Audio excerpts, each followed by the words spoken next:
2016 Nissan Altima, and it is very loud in here. Sorry for that, but it's a real working shop. The recovery on this front end collision on this 2006-8 Nissan Altima, I can't even remember what I've said with the noise, but front end collision. So we just recovered the refrigerant. Of course, you can see there's a little damage. We damaged some of the tubes, so they'll be replacing the tubes at this part right here. I'm about to fill it with nitrogen because I recovered the refrigerant. It's under a deep vacuum. You can see it's down to 1200 microns. And so you don't want the technician cracking the lines and allowing wet, moist, humid air inside, contaminating the refrigerant oil, because you will not get it all out with a vacuum pump. So you use dry nitrogen to backfill it, purge it in. He just got, I'm going to see here, he just got some nice new racing suspension on here. He got his nice new little tags, decided to take it out for a test drive, and he got his racing tires on, and he thought he was Speed Racer. And as you can see, the tires in the front, looking at the tread, are only half the tread of the rear because they don't rotate tires.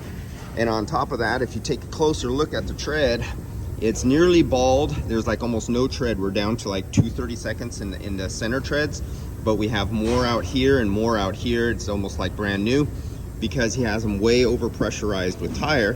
So even though you spent all that money on some Michelin semi-street tire racing, he put wide 235 45 18s on here, he killed all that performance of having nice road gripping tires that would have great traction and great braking and great steering by putting too much pressure in the tire. And what that does is you have a small footprint, you know, something like this that's only touching the contact on the floor.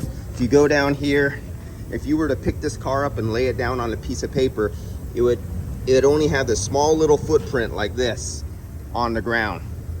Now, if you had the proper air pressure inside this car, the tire would bulge out a little bit more on the side, it'd wear more even, and you would have this larger footprint. What would be like this, you would have this much contact on the floor instead of this tiny little touching the floor. So basically you reduce your handling and you reduce your braking because you have such a small contact area and you have it over pressurized, so it's really hard rubber instead of soft and gummy and having a big contact that comes all the way out to the edges.